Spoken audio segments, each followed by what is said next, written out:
Forest of Secrets 2, aka Stranger 2, is finally back, with new cases to solve and plenty of unresolved conflicts from Season 1. It already achieved high ratings in South Korea. The show is back with Jo Sang-woo as the prosecutor Hang Shi-mok and Bae Do-na as the police inspector Han Yo-jin as the lead actors again. Today's video is a recap of episode 1 of Forest of Secrets 2 Stranger 2. Significant spoilers are coming ahead. Episode 1 of Secrets 2 begins the show with the date March 2019 with Shi-mok driving in the fog.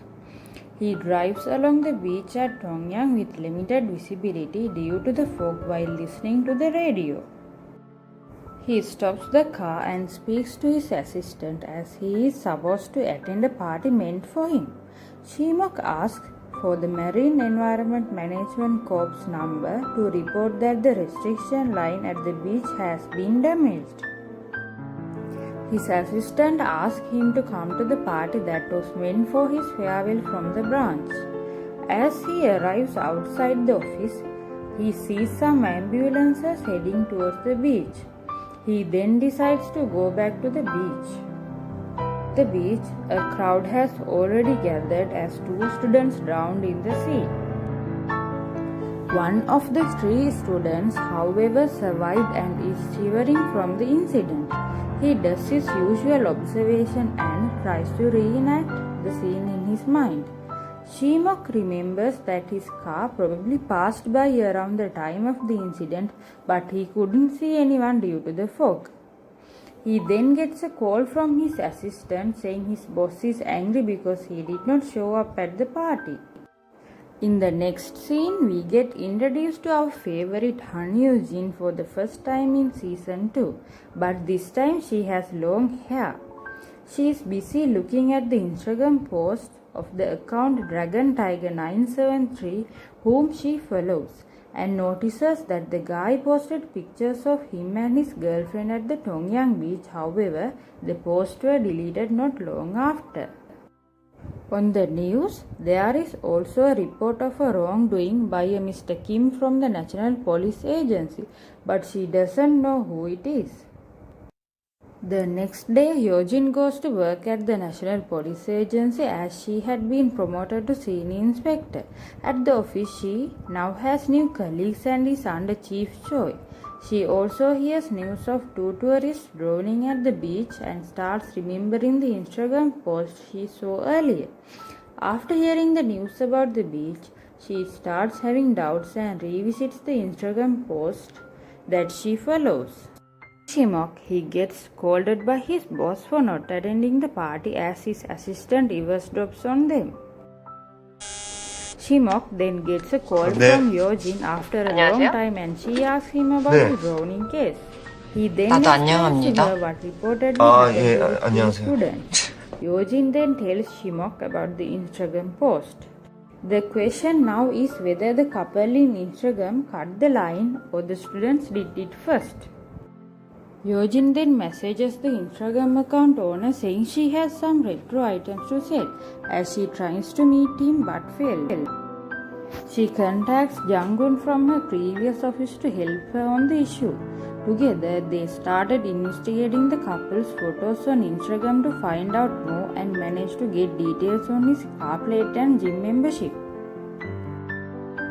Yo-jin and Jang then headed to the gym. Jang tried to get in but was rejected by the staff. She then flashes her new badge from headquarters to scare the staff and managed to get the address of the suspected man. In the next scene, Hang Shi-mok returns to the beach and sees a staff reinstalling the restriction lines.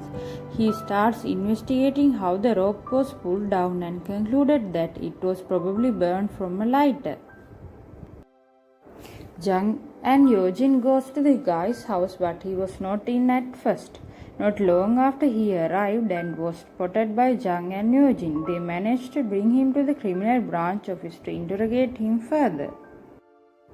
At the office, Young-ho denies the allegation that he cut the restriction line. Jang gets a message and now says that the rope was burned by a lighter. Young-ho, who seems startled, then calls for his lawyer.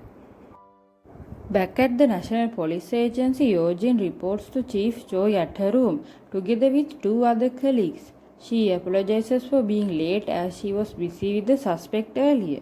Together, they discuss how to improve the police image by attacking the prosecution image. Yojin suggested to release articles that show the good side of the police instead of negatively attacking the prosecution, but was dismissed. She later calls Young and was told that the suspect Young-ho already left because the lawyer helped him.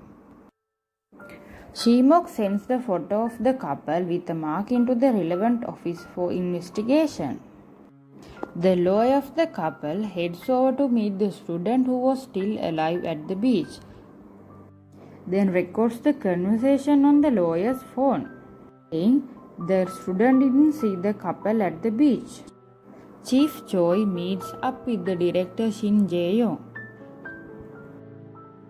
He says that the prosecution wants to summon the Intelligence Bureau director. They discuss how to stop the prosecution. At Shimok's house, he gets a call saying the drowning case at the beach is already closed, despite him sending some clues for investigation.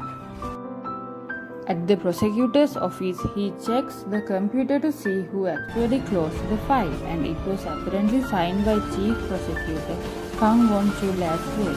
The episode ends with Shimok having doubts, probably as to why the case was safely closed. What do you think about the episode? Tell us in the comments. Please like the video if you enjoyed. Subscribe Ramasari for more updates and see you again. Bye bye.